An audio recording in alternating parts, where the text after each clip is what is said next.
The study looked at the al-qaida-linked terror networks in Europe in the early 2000s, around the time of the NATO-led invasion of Afghanistan, and the current networks linked to Islamic State that were responsible for the recent attacks in Paris and Brussels. Researchers say time and again the same names appeared. The recidivism of those individuals who had originally been convicted of al-Qaeda activism, almost training and grooming those individuals who would go on to be involved in the Paris and Brussels attacks.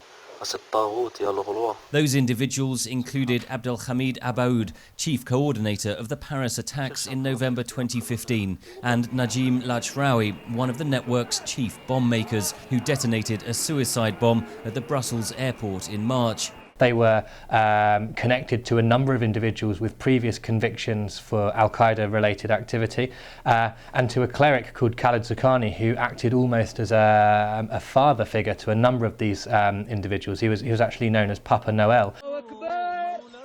Many of the elder members of former al-Qaeda networks had travelled to fight in Afghanistan the previous decade and passed on their knowledge to embryonic terror cells in Europe as the Syrian civil war became a rallying point for jihadist fighters.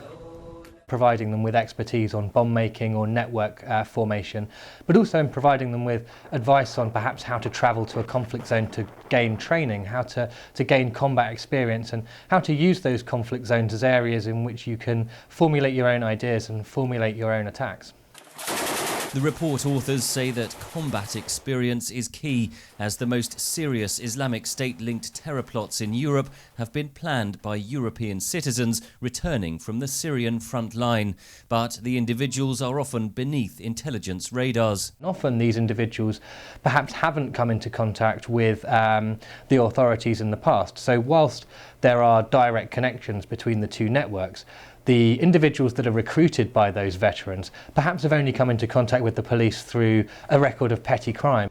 The report authors say the links show the need to improve efforts to challenge radicalisation in prisons and also to develop better ways of preventing offenders from being drawn into terrorism. Henry Ridgwell for VOA News, London.